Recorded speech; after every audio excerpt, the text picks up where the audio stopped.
আসসালামু আলাইকুম। নিউজ দিশারিতে সকলকে স্বাগতম। নতুন অর্থ বছরের শুরুতেই রেমিটেন্সের সুখবর দিলেন প্রবাসীরা। জুলাই মাসে তারা দেশে পাঠিয়েছেন 248 কোটি মার্কিন ডলার, যা বাংলাদেশি মুদ্রায় প্রায় 30,230 কোটি টাকা। যদিও তা 122 টাকা প্রতি ডলার হিসাব করা হয়। বাংলাদেশ ব্যাংকের হালনাগাদে এক প্রতিবেদনে এই তথ্য জানানো হয়। তথ্য বিশ্লেষণে দেখা যায়, গত বছরের একই মাসের তুলনায় এ আয় 29.48% বেশি। 2024 সালের জুলাইয়ে দেশে এসেছিল 191 কোটি ডলার। গত বছরের জুলাইয়ে রাজনৈতিক অস্থিরতার প্রতিবাদে সামাজিক যোগাযোগ মাধ্যমে আহ্বান জানিয়ে প্রবাসীরা রেমিটেন্স পাঠানো কমিয়ে দেন। পরে রাজনৈতিক পরিবর্তনের পর ফের বাড়তে থাকে রেমিটেন্স প্রবাহ।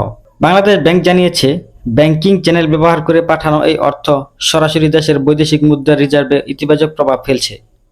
কর্মকর্তারা বলছেন, হুন্ডি প্রতিরোধে সরকারের নানা উদ্যোগ, রেমিটেন্সে 2.5% প্রণোদনা এবং ব্যাংকিং সেবার উন্নয়নের কারণে এই ধারাবাহিকতা তৈরি হয়েছে। এর আগে গত জুন মাসে প্রবাসী বাংলাদেশিরা দেশে রেমিটেন্স পাঠিয়েছেন 282 কোটি মার্কিন ডলার, যা তার আগের বছরের একই সময়ের তুলনায় 11% বেশি। গেল 2024-25 অর্থবছরের প্রবাসীদের পাঠানো রেমিটেন্সের রেকর্ড প্রবাহ এনেছে।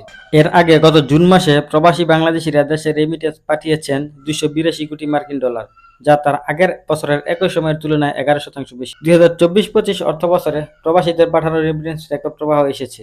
2024-25 অর্থবছরে দেশে রেমিটেন্স এসেছে 30.33 বিলিয়ন মার্কিন ডলার। এই অঙ্ক এক অর্থবছরে দেশে আসে সর্বোচ্চ রেমিটেন্স। প্রবাসী আয়ের এমন ধারাবাহিকতা দেশের অর্থনীতিতে স্থিতিশীলতা ও ডলারের যোগানে স্বস্তি এনে দিয়েছে।